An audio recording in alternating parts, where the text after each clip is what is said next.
Meu nome é Ligiane Gomes, eu sou psicopedagoga, doutora em educação escolar e no vídeo dessa semana a gente vai falar um pouquinho sobre expressividade infantil e, consequentemente, sobre imaginação da criança. Mas antes, fique à vontade para compartilhar esse vídeo, curta, se inscreva no canal e ative o sininho das notificações para que vocês possam receber semanalmente os nossos conteúdos. A expressividade infantil. Para a gente pensar um pouquinho sobre a expressividade infantil, a gente tem que analisar sempre o que a criança faz e por que ela faz da maneira que faz.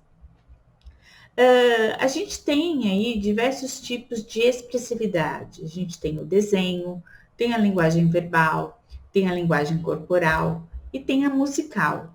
Todas essas possibilidades de expressão da criança e também de comunicação, né, consequentemente de comunicação, eles fazem parte aí de um repertório e que envolve a elaboração de sentimentos, emoções e percepções da criança. A expressão é o resultado da articulação da criança de todas essas suas experiências, ou seja, da internalização de todos os seus conhecimentos. Dessa forma, a expressão, a expressividade é a mobilização de todo esse repertório que a criança tem. Todo ato expressivo da criança, ele é um ato criador, ele é um ato expressivo. E o produto deste ato, a gente pode dizer que é uma obra criada pela criança. E tem também a possibilidade de valor estético. O que a gente quer dizer com valor estético? O valor estético, ele não está representado nos conceitos de bonito ou feio. É a capacidade que a criança tem de observar, de apreciar, de fazer uma representação dos objetos ou daquilo que ela está interagindo. Para que a gente possa ativar, digamos assim, essas habilidades expressivas da criança, a gente precisa da percepção. Para isso, é muito importante que a criança seja capaz de observar, ver, ouvir, tocar, experimentar diferentes situações da natureza e objetos que estão à sua volta. É preciso ter a capacidade de categorizar o mundo. É preciso que a criança saiba classificar as coisas pelas suas semelhanças e as suas diferenças. A criança, ela começa, na verdade, a fazer essa classificação, a fazer esse reconhecimento do que é semelhante e o que é diferente, primeiramente pelas diferenças. As semelhanças, elas dependem de uma estruturação cognitiva muito mais elaborada do que para que ela possa ir experimentando e observando as diferenças. A capacidade de discriminar, de identificar que os objetos ou as pessoas, elas são diferentes, ele começa aí em torno dos 4 meses aproximadamente. Eu não estou dizendo que a criança sabe conhecer a forma, mas que ela consegue identificar formas diferentes. Por exemplo, a forma do pai, a forma da mãe, a forma de um chocalho, a forma da mamadeira, da chupeta. Ou seja, essa capacidade de diferenciar os objetos, a criança adquire desde muito pequena. Mas para que a criança possa fazer essas diferenciações, essas discriminações, é preciso da intervenção do adulto. Então, num primeiro momento, é preciso que o adulto incentive as crianças a nomear os objetos.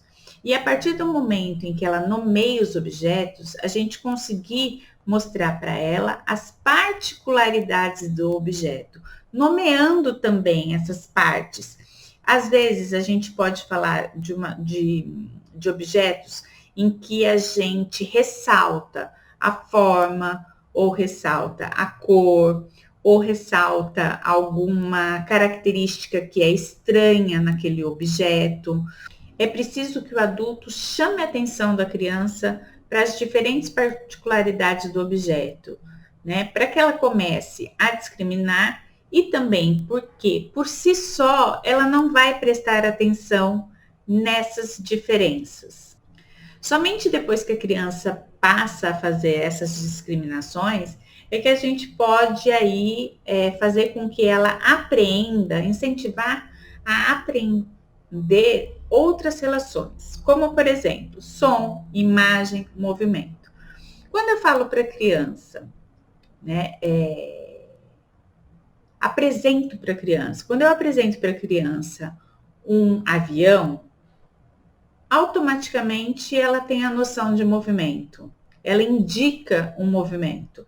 Ela indica com o braço, ela indica com o corpo, mas essa imagem já dá a impressão de movimento. A imagem de um pássaro, de um passarinho, de uma ave, ela pode dar a mesma impressão de movimento, mas muitas vezes ela vem também acompanhada de uma outra relação que é o do som, e que podem ser diferentes sons, né?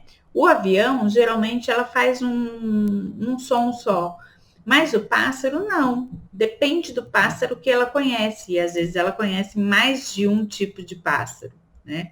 Ou seja, a gente vai possibilitando aí que a criança, ela crie um repertório de uma linguagem plástica, que vai favorecer a expressividade, tanto no desenho como nos outros tipos de linguagem de expressividade que eu mencionei para vocês no início do vídeo. Daí a importância da interação do adulto com a criança. Vai ser essa capacidade de intervenção do adulto, de estimular as diferenças dos objetos, é que a criança vai criar um repertório em que ela possa dar sentido e significado para sua expressão. Ou seja, a criança, ela não imagina do nada. Muitas vezes nós, professores, pedimos para que a criança faça um desenho livre. Sempre pensando assim, que ela livremente ela vai representar aquilo que ela deseja, né? E vocês podem observar que muitas vezes, quando a temática é um desenho livre, a criança ela tem geralmente o mesmo tipo de representação. Então vamos ficar de olho nisso, porque quando a criança tem o mesmo tipo de representação, ela pode gostar muito daquilo que ela está representando, mas pode ser também que ela tenha um repertório muito restrito de conceitos, de objetos, que não lhe permitem que ela acesse esse conteúdo que ela tem cognitivo para poder fazer a sua representação, ou seja, para ela poder se expressar. Uma outra coisa que a gente tem que pensar que quando a expressividade é sempre a mesma, a gente está, ou melhor, a gente não está possibilitando que a criança utilize outros mecanismos cognitivos para sua expressão. Então, o desenho é legal, mas só o desenho e a expressão com o corpo, que é fundamental para os aspectos psicomotores, e a linguagem verbal, né? A imitação de diferentes sons. Então, todo esse repertório que a criança vai construindo junto com o adulto, ele vai ser muito importante para a sua imaginação. Para que a criança desenvolva a imaginação, a gente vai fazer aí um outro vídeo sobre esse aspecto, de quais são os elementos que a criança precisa para que ela possa ativar a imaginação. No vídeo de hoje era isso que eu gostaria de falar para vocês. Espero poder ter colaborado com vocês e até mais.